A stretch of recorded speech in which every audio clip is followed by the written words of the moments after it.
में जितने सब्जेक्ट अपने पास हैं, फिजिक्स, केमिस्ट्री, मैथ, बायोलॉजी, अपना जैसे आर्ट्स के जो स्टूडेंट आर्ट्स से चाह रहे हैं आगे भविष्य में, है ना, अपना इंग्लिश, हिंदी, ये जितने सब्जेक्ट हैं कक्षा 9 से लेकर 12 तक, ये जिनका बेस रहेगा।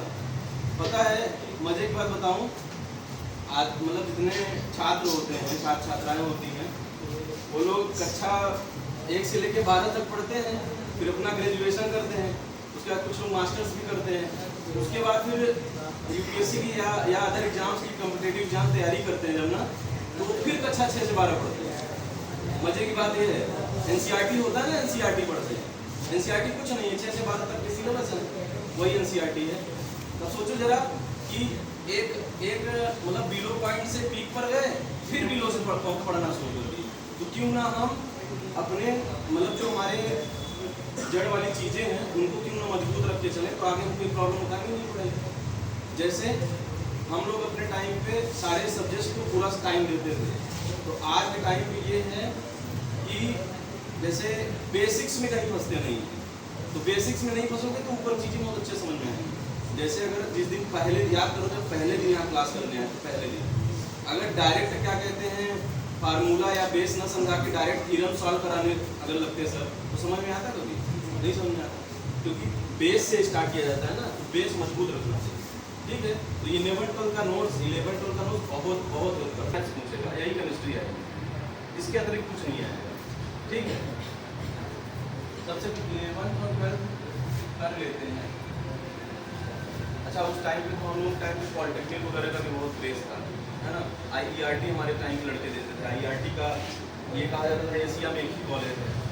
आईईआरटी से भी हमारे बैच में 4 लोग गए थे, 4 लोग हम लोग टाइम पे 12 पास आउट हुए थे, 4 लोग उसमें गए थे आईईआरटी से।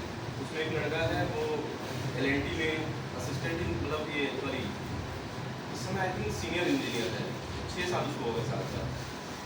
जो हम लोगों का फेवरेट होता है आईआईटी जेईई का, ठीक है, आईआईटी जेईई का सबसे पहले इसमें ध्यान देने वाली बात ये है। अच्छा, आप इस टाइम पे कितना 3 अटेम्प्ट है ना, 3 अटेम्प्ट है ना, 2 अटेम्प्ट है। अच्छा, एक 12th या 10th के पास होने के बाद ना, हाँ 3 अटेम्प्ट। आईआईटी का सिर्फ पढ़ने का सपना हो, ठीक है, आईआईटी से पढ़ने का सपना हो, 12th में नहीं हो रहा है उसका, तो दूसरा चीज़ कहाँ मिलता है आपको, ग्रेजुएशन। आप जब ग्रेजुएशन कर लेते हैं,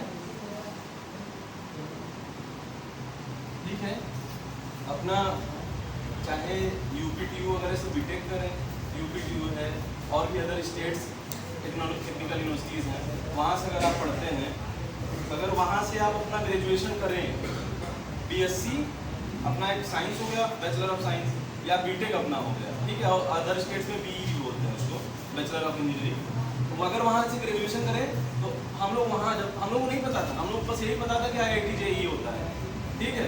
अच्छा, उसके बाद ग्रेजुएशन में जब हम लोग बाहर निकले, गए, पढ़े, तो वहाँ पे एक होता है आईआईटी जेम्स, ठीक है, आईआईटी जेम का एग्जाम होता है।